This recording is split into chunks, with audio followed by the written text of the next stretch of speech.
ચાલો આજે આપણે કેલેન્ડરનું એક મોટું રહસ્ય ખોલવાના છીએ. એક એવી સિસ્ટમ જે એકવાર સમજાઈ જાય ને તો કોઈ પણ તારીખનો દિવસ સેકન્ડોમાં શોધી શકાય.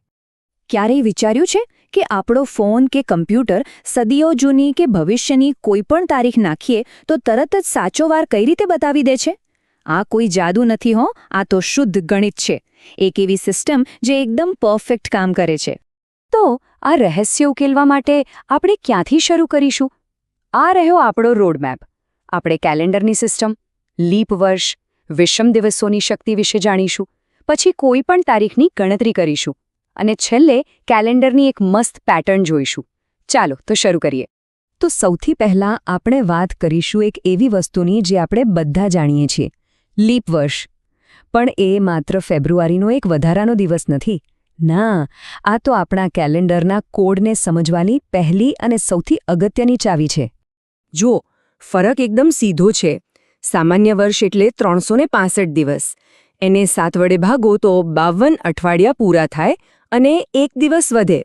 જ્યારે લીપ વર્ષમાં 366 દિવસ હોય એટલે 52 અઠવાડિયા અને 2 દિવસ વધે. બસ આ જે વધારાના દિવસો છે ને એ જ આપણી આખી ગણતરીનો પાયો છે. તો પછી લીપ વર્ષ ઓળખવું કઈ રીતે? બસ 2 સિમ્પલ નિયમ યાદ રાખવાના છે. પહેલો નિયમ, જો વર્ષ સદીનું ન હોય, જેમ કે 2016, તો બસ એને 4 વડે ભાગી જુઓ. ભાગી શકાય તો એ લીપ વર્ષ છે. પણ જો વર્ષ સદીનું હોય, માની લો કે 1900 કે 2000, તો એને 400 વડે ભાગવું પડે.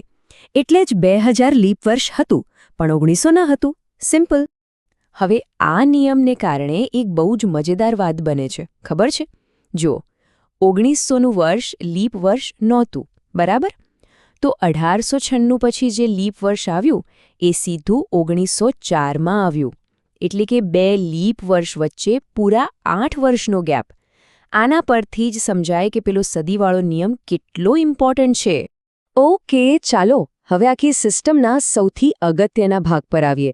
આ કોન્સેપ્ટનું નામ છે વિષમ દિવસો અથવા ઓડ ડેઝ. સાચું કહું તો આ જ આખી ગણતરીની ગુપ્ત ચાવી છે.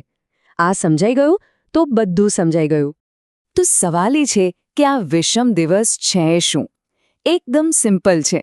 કોઈ પણ દિવસો લઈ લો, એમાંથી 7-7 દિવસના આખા અઠવાડિયા કાઢી નાખો.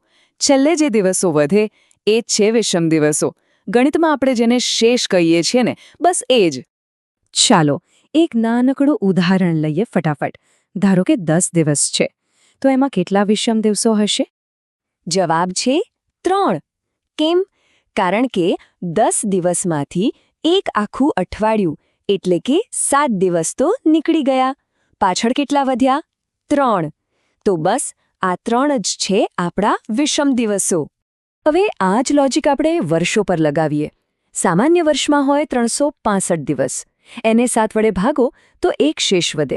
એટલે કે સામાન્ય વર્ષમાં હોય એક વિષમ દિવસ.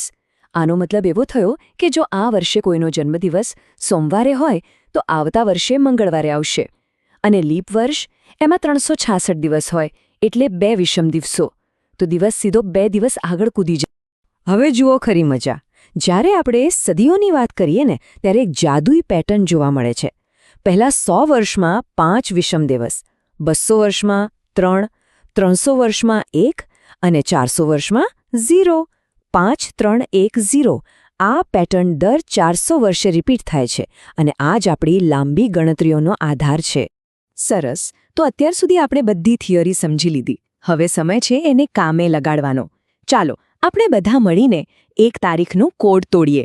તારીખ છે 6 નવેમ્બર 1999. આપણે શોધીશું કે એ દિવસે કયો વાર હતો.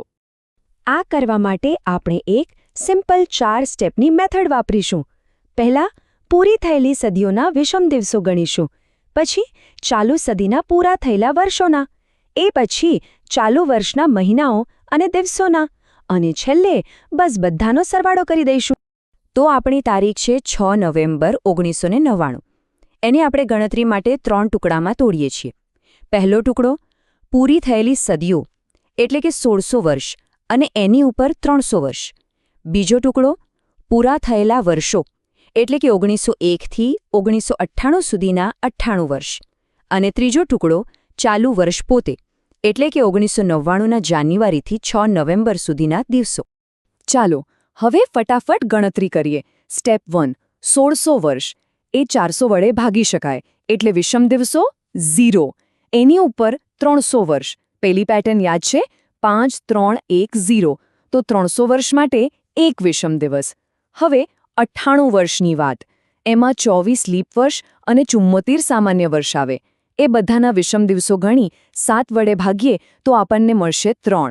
અને છેલ્લે 1999ના 6 નવેમ્બર સુધીના દિવસો ગણીએ તો એમાં 2 વિષમ દિવસો મળે. તો હવે બધા ટુકડાઓને જોડી દઈએ. 0 + 1 + 3 + 2. ટોટલ થયું 6. બસ આ જ છે આપણો મેજિક નંબર. આનાથી જ જવાબ મળશે. હવે બસ આ છેલ્લું કોષ્ટક જોવાનું છે. આ આપણો કોડ બ્રેકર છે. 0 એટલે રવિવાર, 1 એટલે સોમવાર, 2 એટલે મંગળવાર. એમ કરતાં કરતાં આપણો નંબર છે 6 અને 6 એટલે શનિવાર. અને લો જવાબ મળી ગયો. 6 નવેમ્બર 1999ના રોજ શનિવાર જ હતો. આપણે બધાએ મળીને કેલેન્ડરનો કોડ ક્રેક કરી નાખ્યો. પણ વાત અહીં પૂરી નથી થતી. આ તો ખાલી એક તારીખ હતી. આખી સિસ્ટમમાં એક બહુ મોટી અને સુંદર પેટર્ન છુપાયેલી છે. ચાલો હવે થોડું ઝૂમ આઉટ કરીએ અને એ મોટી પેટર્ન જોઈએ. એક મજેદાર વાત ખબર છે? આખું કેલેન્ડર પણ પોતાની જાતને રિપીટ કરે છે. એક ચોક્કસ પેટર્ન છે એની.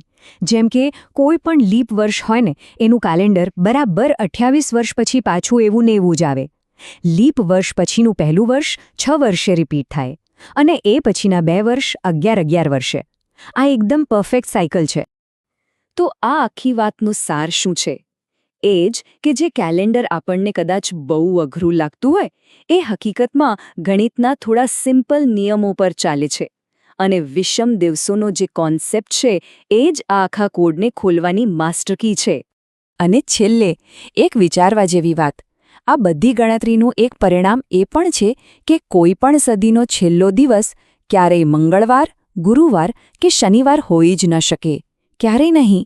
તો જરા વિચારો, જો સદીઓ અમુક ચોક્કસ વારે જ પૂરી થતી હોય અને અમુક વારે ક્યારેય નહીં, તો શું આ સમયના કોઈ ઊંડા, છુપાયેલા માળખા તરફ ઇશારો નથી કરતો?